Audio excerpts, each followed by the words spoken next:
요즘 코로나 때문에 가장 아쉬운 것이 있습니다. 바로 여행을 못한다는 것이죠. 이 때문에 저 같은 프리랜서는 집에서 가족과 함께 시간을 보내는 일이 많아졌습니다. 가족과 시간을 함께 해서 좋긴 한데 그래도 너무 아쉽죠. 저희 가족들도 올해 여름 크로아티아 여행 비용을 모두 지불해놓고 경비만 날렸습니다. 지금 생각해도 속이 너무 쓰여요. 그리고 여행은 뭐니 해도 유럽 여행이죠. 유럽 정말 가볼 곳 많고 지역마다 담고 있는 스토리는 아주 무궁무진합니다. 도시를 돌며 역사 공부만 하고 있어도 하루 종일이죠. 저도 직업의 특성상 정말 많이 여행을 해봤는데요. 융프라우 한 100번 정도 올라갔나? 그런데 유럽에서 오래된 도시 구시가지를 여행하다 보면 카페에 가서 커피를 한잔하면서 여유로움을 즐기고 싶죠. 이렇게 커피를 마시러 카페에 가거나 식당에 밥을 먹으러 가면 공통점이 하나 있습니다. 특히 무릎이 안 좋으신 분들은 모두 느끼셨을 건데요. 화장실이 건물 밖에 뜰 안에 있거나 이런 경우는 좀 적나? 아니면 화장실이 지하에 있다는 사실입니다. 기억들 나십니까? 좀 놀라운 것은요, 유럽에 공부하러 온 유학생들을 보면요, 가끔 오래된 집에 월세에 들어 사는 학생들이 있는데요, 예전에 독일 유학 온 지 얼마 안 된 학생들을 집 찾는 데 도움을 주러 같이 가서 보면 화장실이 층과 층 사이 복도에, 그러니까 자기 집을 나가서 복도에 있기도 합니다. 오늘 제가 이 이야기를 하려 합니다. 저는 독일어 신문으로 세상의 모든 지식을 전하는 독일어 신문을 읽어준 남자 독신남입니다. 독일어권 방송사 중 하나 아주 꽤 괜찮은 방송사가 있는데요. 사실 이 방송국은 독일 방송국이 아니라 스위스 방송국입니다. 바로 SRF라고 불리는 방송사죠. 이 방송국이 민영화되어 있긴 한데 사실상의 스위스 국영 방송으로 보시면 됩니다. 독일어 방송으로는 스위스에서 가장 오래된 방송국이죠. 이 SRF 방송국에서 2017년 7월경 유럽 중세 화장실 문화에 대해 방영을 한 적이 있었습니다. 방송에 따르면 당시 중세 사람들에게는 위생이라는 단어는 마치 낯선 단어였다고 설명을 하면서요. 특히 조용한 일을 보는 곳, 화장실에 관련해서는 더욱더 그랬다고 전하고 있습니다. 그리고 악취와 함께 살아가는 것이 일상생활이었다고 말하고 있죠. 이 정도면 대충 이번 영상에서 제가 어떤 얘기를 하고 싶은지 시청자분들께서도 짐작을 하셨을 것이라 예상을 합니다. 일단 중세에서는 화장실이 열악했다는 얘기죠. 그럼 중세에 있는 사람들이 화장실을 어떻게 만들어 사용을 했을까요? 먼저 방송에 사용된 사진 한 장을 제가 캡처해 왔는데요. 보시면 유럽의 고풍스러운 성과 성벽입니다.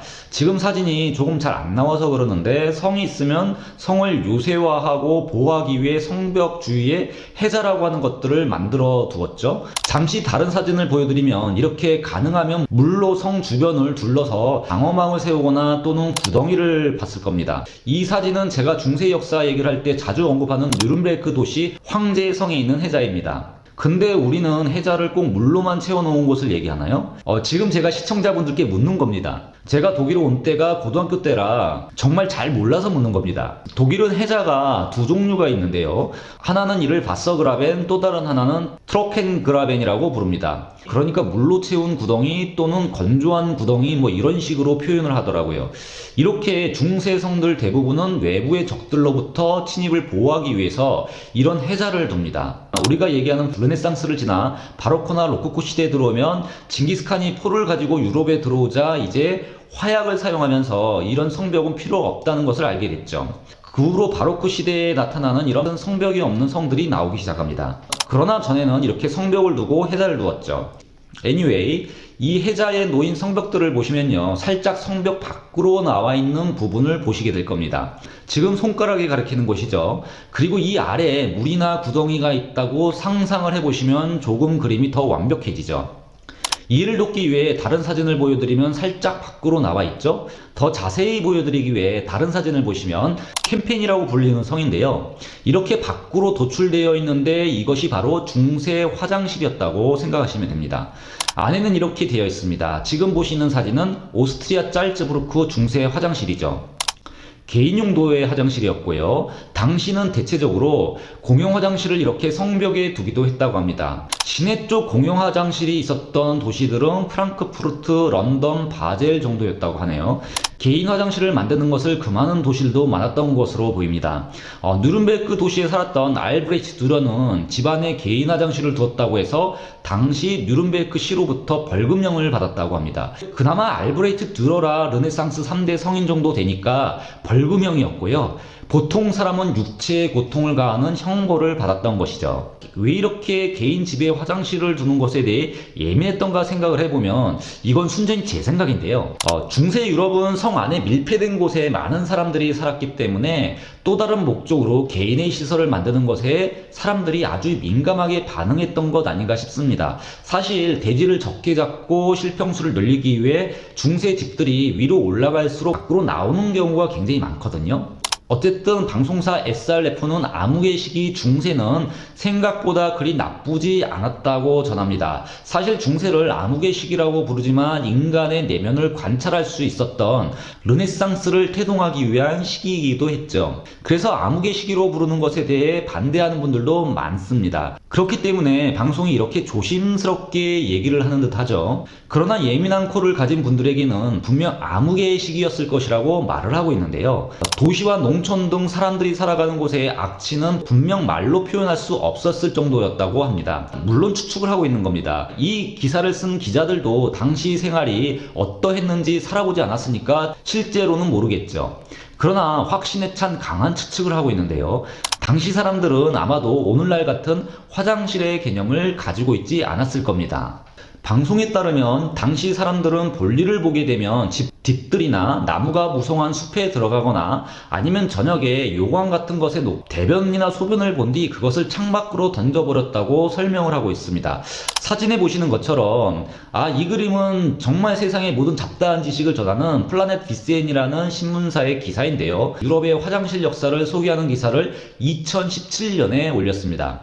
그 기사 내용 중 포스팅된 사진을 보시면 이렇게 지나가는 사람들이 뜨악 하고 놀랄 정도로 그냥 창밖에 던져버린 거죠. 그때는 대소변뿐만 아니라 그냥 모든 것을 창밖에 내던졌다고 하니까 아마 음식물 쓰레기도 포함이 됐을 것으로 예상을 하고 있습니다.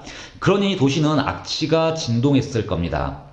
그리고 성에 사는 사람들은 이렇게 성벽에 화장실을 만들어 볼일을 봤던 거죠. 놀랍게도 성벽을 침략할 때 적군들은 이 화장실로 올라가 성벽을 넘기도 했다고 하고요. 특히 스파이들은 화장실을 찾아서 몰래 숨어들기도 했습니다.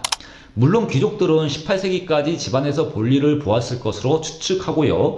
그리고 이런 대소변 본 것을 하인들이 다음날 치웠던 것이죠. 이걸 어떻게 하느냐? 바로 플라넷 비센 신문사가 작성한 기사를 보시면요. 예를 들어 프랑스에서는 왕들이 앉은 곳 바로 그 의자 아래 구멍을 내놓았다고 합니다. 바로 왕자에서 볼일을 본 거죠. 그리고 화장지는 손을 사용했거나 나뭇잎 또는 면을 사용하기도 했다고 전하고 있습니다. 당시 화장지의 종류는 상상을 초월할 정도로 아주 많았겠죠. 뭔가는 분명히 사용을 했을 테니까요. 화장지 사용은 1920년대부터 모든 사람들에게 일반화되었다고 전합니다. 그런데 당시 중세는 원래부터 도시 생활을 하던 사람들보다 농촌에서 도시로 몰려들어 새로 생활하는 사람들도 많았을 겁니다. 그래서 이런 화장실 사용보다 그냥 집에서 볼일을 보고 그것을 창 밖에 길에다 내던지는 일도 많았다고 합니다. 그러니까 여러분들이 유명한 도시 가셔서 유럽스럽고 고풍스러운 구도시에서 사진을 찍는 곳, 바로 그것이 모두 이렇게 똥밭이었다는 거죠. 그래서 당시 중세에는 사람들이 모여 사는 곳에 이동을 하다 보면 같이 걷는 동행자, 그런데 조금 앞에 가는 사람들에게 했다고 보니까 어쩌면 당시에 산책을 하거나 길을 걸을 때 같이 걷지 않고 조금 뒤에 떨어져서 걸었던 것 같습니다. 왜 그렇게 걸었는지는 짐작을 하시겠죠. 그리고 앞에 가는 이들에게 멈춰! 안 돼! 이런 얘기를 자주 했다고 기사는 전하고 있습니다. 그리고 이런 목소리는 유럽 모든 도시가 마찬가지라고 신문은 밝히고 있습니다. 그러니까 유럽 도시 곳곳에서 안 돼! 멈춰! 이런 소리가 가장 자주 쓰였다는 거예요. 그리고 이렇게 외친 이유는 이제 짐작하시겠지만 뒤에 오는 동행자가 누군가 창문을 여는 것을 본 거죠.